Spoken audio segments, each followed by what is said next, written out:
Good morning, good afternoon, good evening, guys.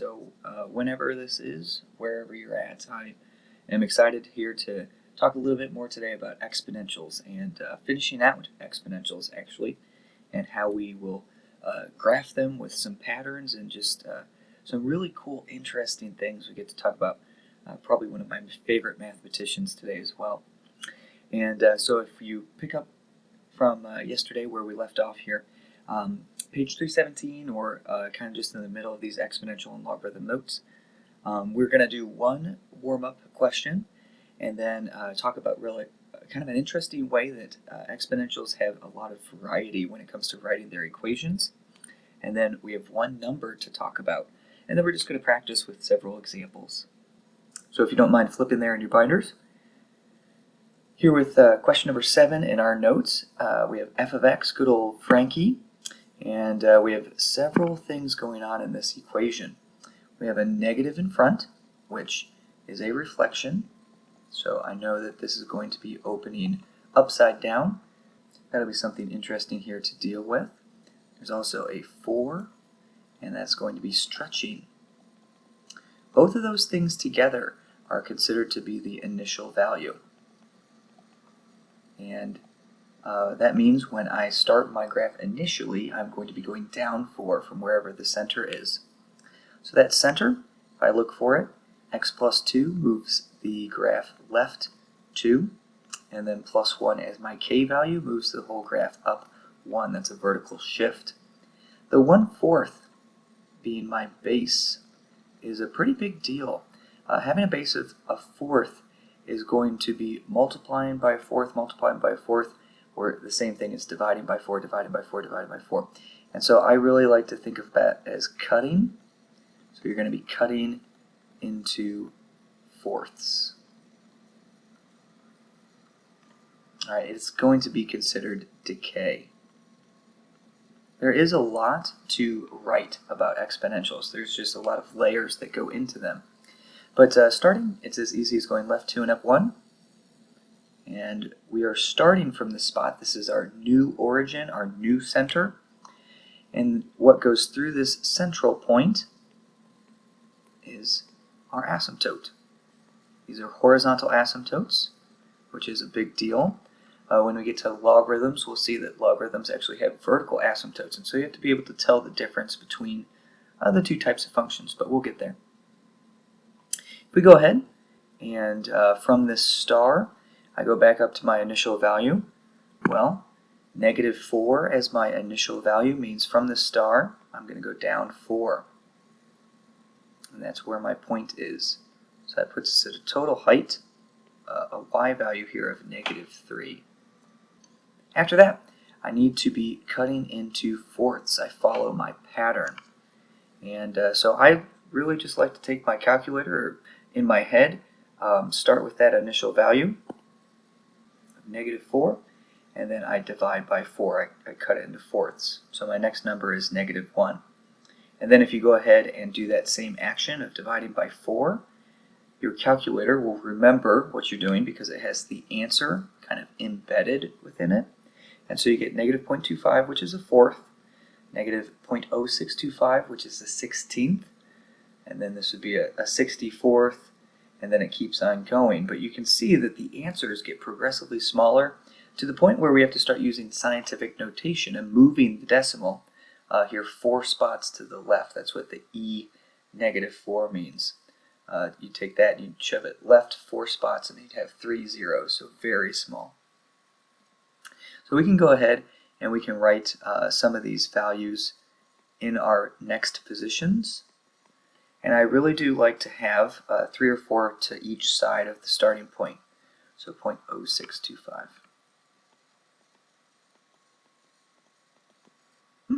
Not sure exactly where my point went. We'll put it back in here, negative 4, and then negative 1, and then negative 0.25. And again, these are all relative to the asymptote. So I'm going down a quarter of a box from the asymptote. I'm going down 0.06, so like hardly anything at all. I'm very, very, very, very close. And every single time we put one of these dots, we're just shifting over 1 unit, over 1 unit, over 1 unit. That's very common to a lot of the patterns that we've seen this year. But this is jumping away from the asymptote. This is moving away from that center line. Now, I would like to get some points that came prior, and so what you can do with your calculator is instead of dividing by 4, which is multiplying by a fourth, you can times by 4. You just change the operation. And you'll notice I actually match between some of my answers. If I press enter again, I will match. So there's symmetry. I'm stepping back perfectly, step for step. Here's my quarter, there's my -1, and -4 is my initial value. So I'm back to where I started, and if I continue to press enter, what came prior to -4 is -16, -64, -256. So I think using a calculator is a pretty easy way to generate these distances from your asymptote. So we'll write those down. And now we just have to fit the ones that work. In fact, -16 doesn't even fit, but I do need to see these distances. This is your work. This is very important stuff. You will not get full credit, because how am I supposed to tell a quarter distance apart from 0.06 distance? And so it helps me really with the decimals, but then it also helps me to know that you understand the pattern that goes with exponentials. So this is decreasing drastically. -16 would be all the way down here somewhere. And so I need to point my arrow towards that next spot. Please don't go over too gradually. You need to be going downwards pretty quickly. So we'll come through these points and we will level out.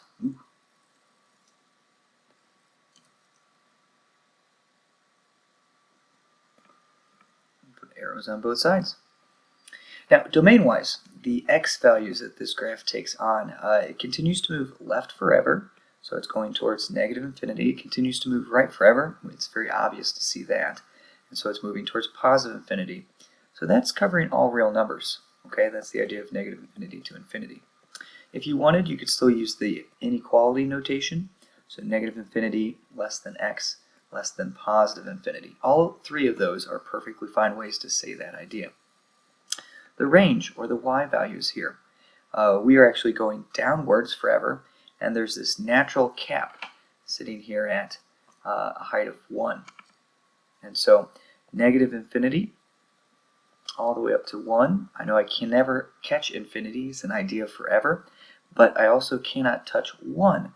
I will be 0.9, 0.999, 0.9999999 for the rest of my life, but I will never achieve a height of 1. It's impossible.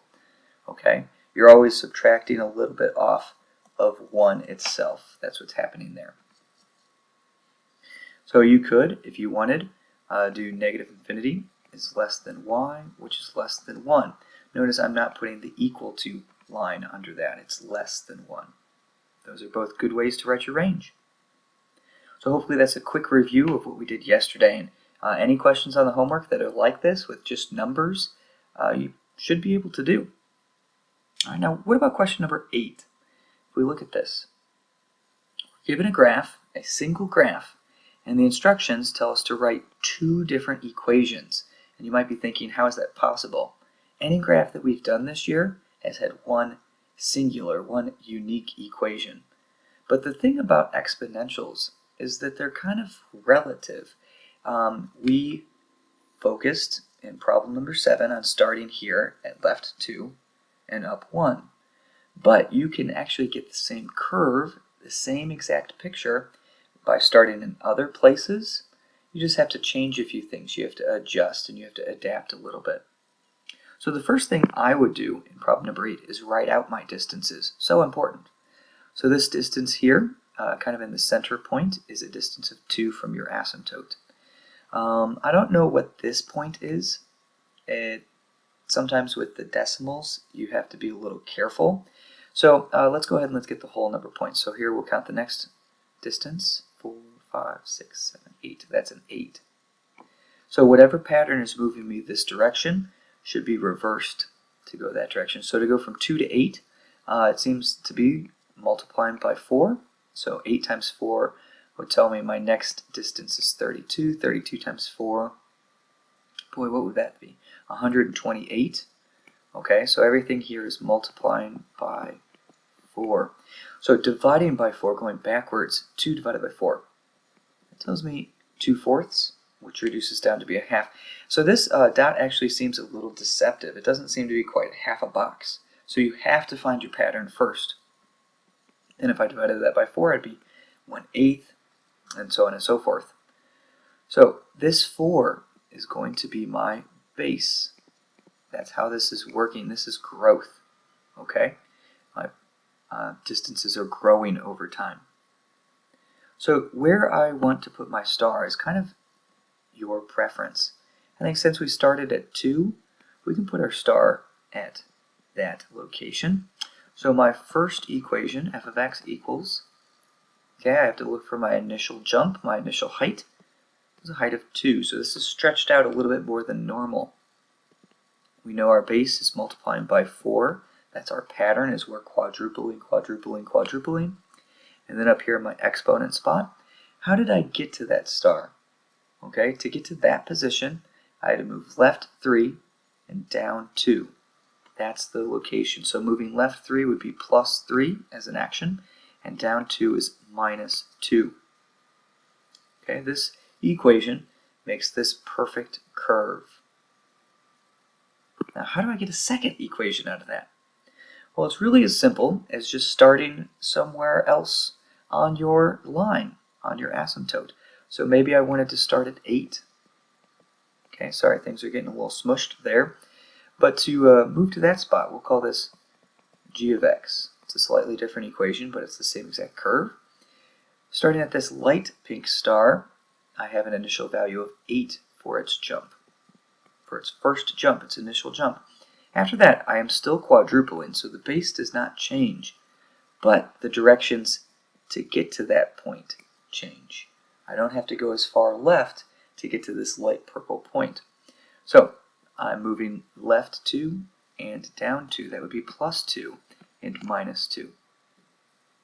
So weirdly enough, there's actually an infinite number of different equations that could write and create this exact curve. I could have started here with an initial value of a half. I could have started with an initial value of 1/8, and all of those are perfectly fine. So if you wrote even a third equation as 1/2 times 4 to the x plus 4 power, that's because you have to move 4 over and then down 2 to get to this location in space right here. And then notice minus 2, minus 2, minus 2 does not change. That's shifting the whole thing, the asymptote in the graph, down 2 units. So what compensates for each other is the exponent and the shift that we're doing inside that exponent and the initial value. Those two things actually are critically linked together, which I think is really interesting that we have all this variety. Any of those answers? Perfectly fine answers, guys. Now, the fact that this was growth, I actually want to go back for a second and talk about 7. 7, to a lot of people, seems like it is growing, and that is because it is going up. But the correct classification for this graph is actually decay. And there is a reason for that, and it makes sense once you flip your perspective.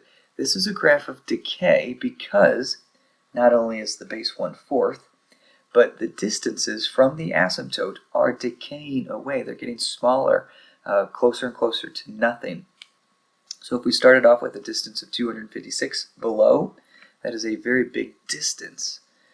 Gradually we get to 4, which is not as much of a distance, then to 1, and then to 1/4, and so those distances are decreasing. It's all about the distance from the asymptote, which is why this is classified as decay. Okay? You're not as far from the asymptote later as you are early on. That's how decay would work. So, to the new part. Okay, we get to introduce a new number, which is so cool. It's the number, okay, notice I'm saying number, E. Okay, and E is named after a famous mathematician. His name was Leonard Euler. Let me go ahead and show you a picture of Euler. He was a math baller. He was so awesome, and you really have been dealing with things that he created the whole year without knowing it. Euler was one of the first people to make the f of x notation or the g of x notation. So actually even in problem number 7, when we were using that notation to represent a function, he created that idea that you could put an x value in and the overall thing is a function of that x value. Okay, it uses the x value to create one unique y value. So that's something Euler did. He was good at notation. He was good at talking about math and just ironing out problems that existed back in the time period when he lived. He was the first person to start to use pi, that letter, it's a Greek letter, in place of 3.1415 dot dot dot dot dot dot dot dot. Nobody had done that prior to him. Okay, and actually this is kind of the same general area where E comes up. E is a number that's associated with multiplying over and over and over again infinitely.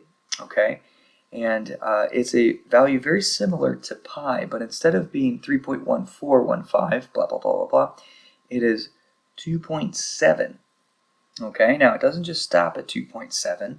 It's an irrational number, meaning continuing forever. And irrational numbers have no pattern to them. But what is kind of interesting about E is that after the 2.7 part, there is a little bit of a pattern that helps you remember up to 9 decimal places. I don't know if you remember or if at JMS they had you try to memorize pi, but you get so far and at some point you're like, I don't know what comes next. So anyway, after 2.7, I believe, got to look back here, the next digits after that are 1828, 1828, and then it changes to a 4590. So 1828 actually shows up twice after that, which is kind of weird. I never noticed that actually until recently. And so kind of an easy way to remember a large degree of accuracy with E. It's probably easier than dealing with pi, because pi seems pretty random with its digits. So E deals a lot with compound interest and with how things grow. It's given the letter E, named after Euler. Okay. Now he did so many other really cool things, and you can see he's a little squinty. He actually had an eyesight problem and ended up going blind later in life. But he continued to do math, and his sons would help him write everything and put everything down just the way that he wanted it, because he was incredibly smart and incredibly gifted. So just really a cool piece of history about how he didn't let his disability affect what he loved to do. Okay, so Euler. Notice it's not said the same way that it's spelled. It looks like Euler, but I believe he was Swiss, and so it's just pronounced a little bit different.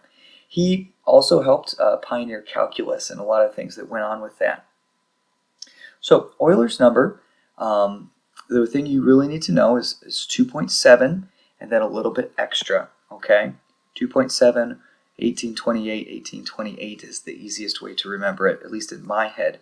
Now, we aren't going to be taking all of those decimals manually and multiplying them, because that would be a real drag. Taking like 3.141592, blah, blah, blah, blah, blah, and working with that is just not something you want to have to deal with every single day. And so if you have a calculator, I hope you guys have grabbed one here today because it's so useful. There is a button on your calculator that holds pi and that holds E up to an accuracy we could not do by hand. So if you look off to the right-hand side, on the exponent key, there is a pi option, but you have to hit the yellow key to get the yellow things, and so pi here, if I press enter, there you go, pi is embedded within the calculator. Right underneath pi, on the division button, that's Euler's number, that's E. And so if we go ahead and press second and divide, E shows up, and we have 2.7, 1828, 1828. Okay, and so we're going to be using that E key for a lot of our calculations. And so here's our first graph with E. It's just going to take E and raise it to the x exponent. Okay, so essentially this is taking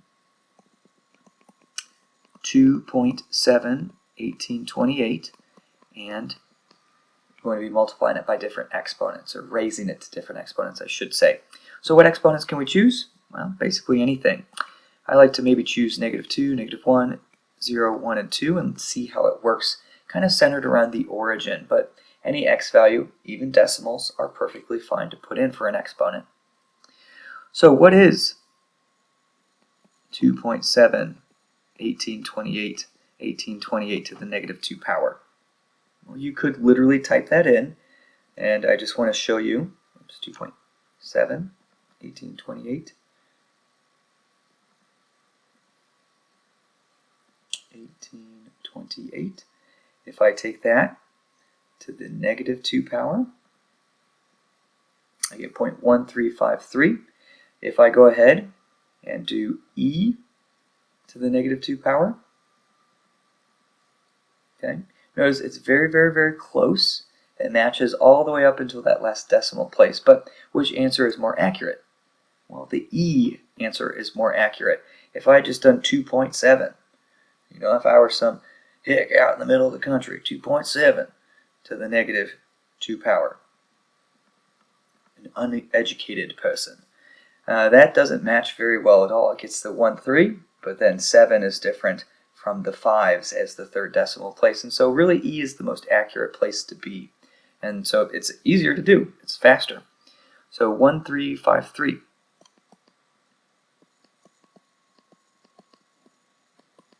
And that is another irrational number.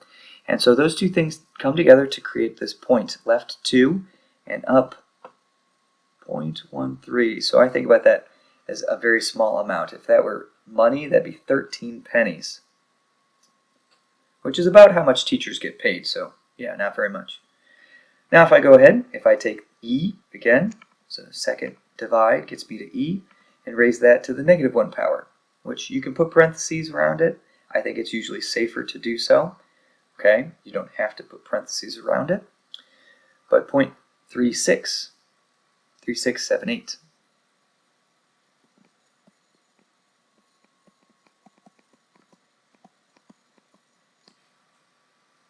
Okay, so that's going to be left 1 and up a little bit under a half. A little bit over a third, a little bit under a half. Then we can go ahead. I'm just going to go ahead and copy that E to the exponent. We need to change this to be 0. So second enter copies things. So anything to the 0 obviously gives you 1. So 0, 1 is our initial value. Actually, there's a 1 in front of that base. Next we can go ahead. E to the first power is pretty easy. It's that 2.7, 1828 number. It's E itself. All right, so over 1 up 2.7.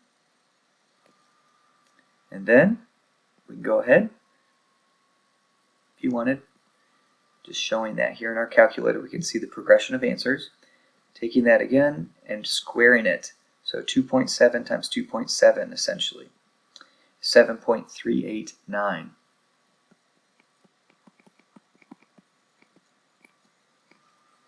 Okay, you may be asking, how many decimal places do you want, Mr. Johnson? Well, I'm not too picky. I just don't want you to have 2 decimal places. Anything over 2 is pretty fine with me. And actually writing out on your graph and having 2 decimal places is probably okay. But I want you to be using E itself and having that accuracy. So 2 decimal places, I guess, is fine. 7.38. Now, is this a graph that is showing growth or decay? I missed my last point here, so put a frowny face there. Overall, this is growing, and that is pretty easy to see on the graph, but it's also easy to see because our base is larger than 1. Okay, we are coming from an asymptote and growing away from that asymptote. So closer here, and then further and further and further away. So let's talk about a few of these qualities, a few of these important features. The initial value, as I said just a moment ago, is a 1. There's a 1 in front. looks like 1 and then e to the x power. So that's where that 1 comes from. That's our initial distance. We are growing. The growth or decay factor here is e itself, which is 2.718 ... Another spot just to circled growth above, but you could circle growth down below. That's fine. The asymptote happens here at y equals 0. That's this x-axis dashed line that you're seeing. The domain for all exponentials is real numbers. Okay, it goes left forever and right forever. You can put anything you want in for x. It's going to work perfectly fine. The range is going from 0 to infinity. Okay, and 0, because it's an asymptote, is something we cannot hold on to. It's not a bracket, it's a parenthesis. So hopefully that makes sense here with our first exposure to Euler's number. It's just a kind of a weird decimally number similar to pi. So let's go ahead and let's take a look at the next page. If we move on to question number 9, these problems aren't going to give you nice whole numbers. They're going to give you E. They're going to give you 2.71828. So in this question, y equals, we can see that there's a 2 in front. This 2 is not directly connected to e. If I put parentheses around it, that changes my base. It makes it double e instead of single e by itself. So you need to actually kind of understand that e here is its base, and that's it. 2 in front is the stretch. This is going to be our initial value. So when I jump initially, I'm going to be jumping 2 units. Everything after that, this e amount, that is my base. 2.71, ... that shows me that I am growing. This is a graph of growth. To move to some of these different spots, x minus 1 moves me right 1, and minus 8 moves me down 8. Okay, so I like doing those things first. If we go right 1 and down 8, that is where I'm starting. This is my new relative center. And the asymptote that I have, in this case a horizontal asymptote, goes through that location in space. From here we can go ahead and jump our initial value. So I just come right back up and I look at what's the first number in here. Just like the first letter in your name is called your initials. For me it's PJ for Philip Johnson. The initial number of this equation is a jump of 2. So I like to write that distance and go ahead and put that point on my graph. Now what do I do with 2? Well, I just multiply it by the base. I grow it by e amount. So that's where a calculator is going to come in super handy. If we go ahead and clear everything out, we need to take 2, okay, and I'm going to take 2 times e, and use the e key right here. It's attached to the division button. So 5.43, okay, realize that it continues on forever, but that's my next distance, so I'll write that in, 5.43. Then, while I'm in my calculator, I can go ahead and times, and it inserts the answer in, so it keeps track of what it previously had. Times that by e again. So 14.77, 40.17, and all you have to do is just continue to press enter, enter, enter, enter, and you can see it growing, okay? So it's not quite tripling, but it's certainly faster than doubling. It's closer to tripling than it is to doubling. So all I would need to probably write down is 14.77, and then the next distance, 40.17. And if you put dot dot dots, okay, that just helps me know that it's not a perfect decimal that quits. So what if we had wanted some of the points over here on the left of that initial value? Well, if I go ahead and change my operator to be division by e, I should be able to step back perfectly, decimal for decimal. This is the level of accuracy. I should just press enter, and then those 40.17s match, 14.77, 5.43, 2. 2 is our initial value again, so we hit that step perfect. And then we go into what came prior to 2, 0.73, 0.27, and then 0.09. Okay, if you can get down to the pennies, I like to call this type of a decimal the pennies, like it's 9 cents versus 27 or 73 cents. That's a good place to stop if you can get down to the pennies. So 0.73,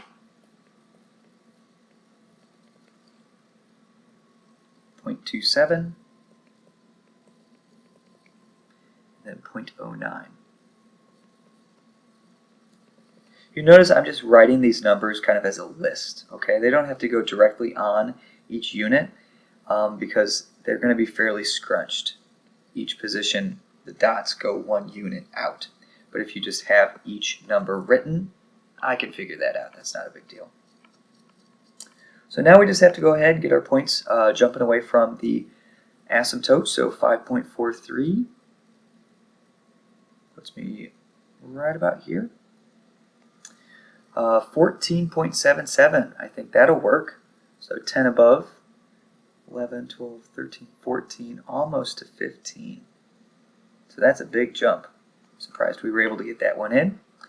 0.73 is almost 3/4 of a box. 0.27 is about 1/4 of a box. And 0.09 is very close to the asymptote, hardly off. Then we can go ahead. Whoops. And draw our curve in. Now, if we go ahead and talk about domain, the x values, all real numbers. That's hopefully something that you are noticing a trend. The range here starts actually down here at -8. That's where the asymptote is. It goes to infinity. It's going up forever. And so we can't catch infinity. Those answers will continue to increase forever. And -8 is not an answer that we would ever get. Okay, there's always something we're adding on to -8. Very good. So let's go ahead and let's do one more.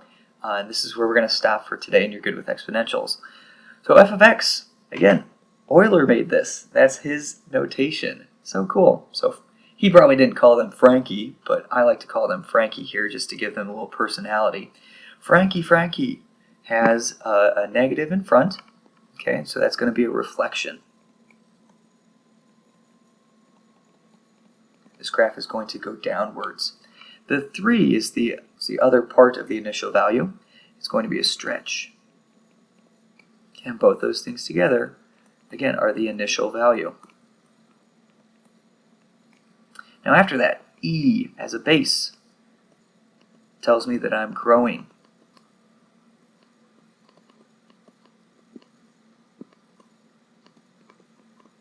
So a lot goes on with that base. Notice there's nothing up here with x. This +4 it's written large. It's at the end. It's the k value. And so that's going to move everything up 4. No left or right shifts in this graph. So just moving up 4 and putting my star there, that's where we're going to start. We can draw our asymptote through that starting spot, and we can even get our initial value. Our initial value here being -3. So moving down 3 and putting a dot there is a pretty easy thing to do right away. Now after -3, I'm going to be multiplying by this 2.7 number. So that means we've got to come into our calculator and we'll clear everything out. We'll take -3 and hit times, and we've got to use the E key. So -8.15. After that, we'll go ahead and hit times, and we'll get E up there, and now we're incorporating the answer inside. And so we can start to press enter, enter, enter. You can see it's growing into 163 by the 4th time we've pressed enter overall. So -22.16. Then we had -60.25. Okay, that's good for me. So we can even go down 8, so 4 away, 5, 6, 7, 8, and a smidge. And then 22 would be clear off the graph. It'd be somewhere down below the next header.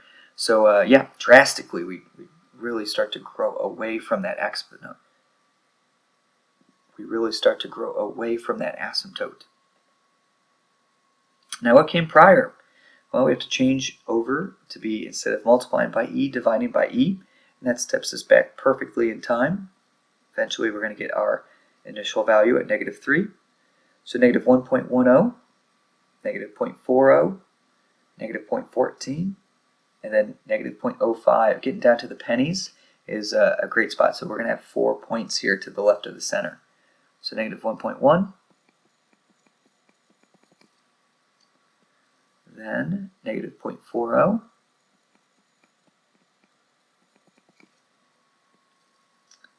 negative 0.14, and lastly negative 0.05.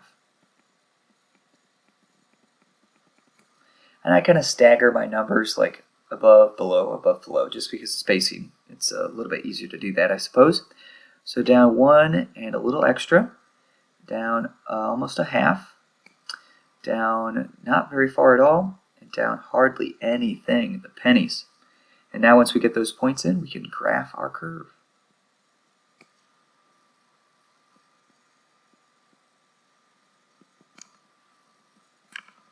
Okay, I realize your curves might not be perfect, but try your hardest to go through all those different points that we put in there. That's where the graph travels. Hopefully you're catching on that all reals for our domain and our range. Because this is going down, this is headed towards negative infinity for its heights, and it stops here at a total height of 4. That's where the asymptote is. It's like a ceiling, it's like a roof. So from negative infinity up to 4, we cannot touch 4, we cannot equal 4. It's not an answer that we'll ever get. So maybe one last way to maybe reinforce that, if I go to my graph, y equals, and if I put this in, -3, put my base of e, and then raise that to the x power, and then afterwards do +4. Okay, we should be able to see that we're graphing roughly at a height of 4, and then it really drops off. It grows away from the asymptote. But the thing I want you to see is if we go to the table, just like what we did with rational functions for the harder rational functions, if I continually go, I guess I'm in a different mode here. So if you do second window, I'm in the ask mode, and maybe yours are still stuck there as well. But if I make it into automatically generated table values, here at -5, negative 3.97 is my value, -6, 3.99, -7, 3.99, -8, 3.999. You can see that it just continuously gets closer and closer to 4. Now, unfortunately, my calculator breaks. It gets so close to 4 that it can't really differentiate the answer from 4 itself, and so it just gives up and it's like, it's basically 4. But that just shows you how closely it grows to being that asymptote. Okay, it technically is not 4 at those spots. It just keeps getting closer. So calculators are not perfect, but they're pretty darn accurate. Alright guys, hopefully you learned a little bit and it was kind of an enjoyable lesson. You should be able to do all of your exponentials homework. Okay, tomorrow we're going to talk about logarithms. So if you see problems, and I think there's a second homework for the logarithms, but anything that has the word log in it, L-O-G, we don't know how those patterns work yet. They're related to exponentials, but they are not. They're different than exponentials. So any exponential you should be fine to do. You'll need a calculator for e, but other than that, make sure you're writing the distances down below the asymptote or above the asymptote, and writing those different qualities out for your equation. That makes me happy.